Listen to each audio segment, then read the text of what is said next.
I think some of it is about being able to relinquish control in a sexual way, obviously.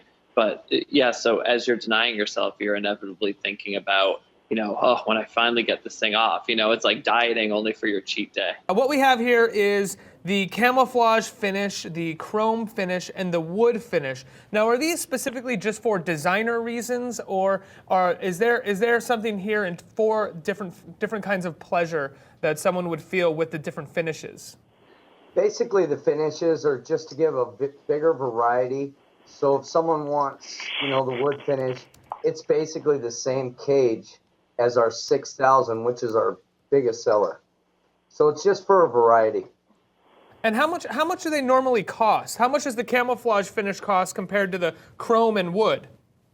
Okay, the camouflage, chrome, and wood basically all retail for $169, and the clear models retail for $149. Our biggest seller is the 6000, the clear model, and then the second biggest seller in the designer collection would be the chrome. Mm-hmm. And the wood one, it's my personal favorite. When you see that one actually able to touch that one gets a lot of good response. I tell people every time I'm talking about this, it generally takes, like in Brian's case, it generally takes like 3 times to get it right. You have to go cool off. It comes in different size rings, so you can get a custom fit. And generally, it takes the third go round before you can get the right rings and the right fit and the spacers and calm down enough to get it on. Then once you get the hang of it, it's pretty smooth. This has nothing to do with the climax. Basically, getting it on, Brian was mentioning it was a little hard to get on.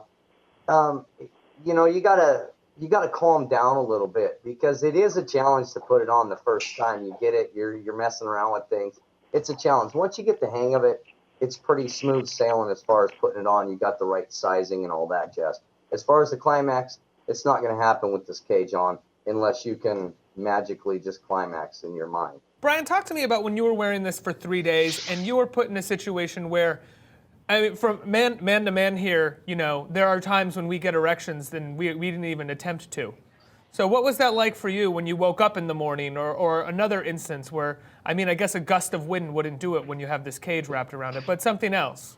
No, well, for starters, even getting it on was difficult because, when you're sort of manipulating it to try to get it in the cage, certain things happen. So, getting a good fit to start with was a little bit difficult. And yeah, waking up in the morning, it was not incredibly pleasant, I will say. There is enough room that, I sort of filled it up, as it were. And so you're never kind of like bursting from the seams, but it's not the best feeling. So it's definitely something you're trying to avoid throughout the day. And, like I said before, you almost kind of get them a little bit more in that, you're thinking about the area a lot more, right, which brings a lot of attention to it. And from the sort of people who I've talked to who are into this as a sort of kink or subculture, that, the idea of chastity even turns them on, more. I think with a lot of erotic play of this sort, like some of what's driving is the fear, and that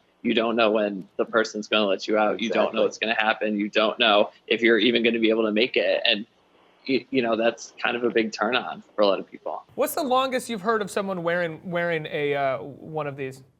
1 year and 1 day. 1 year and 1 day, someone wore a cock cage. Yes, and the previous record for the same wearer was 1 year. Wow! So they could only do 1 more day after that record. Well, I beat it. I'm out. They were in the middle of that when I talked to them.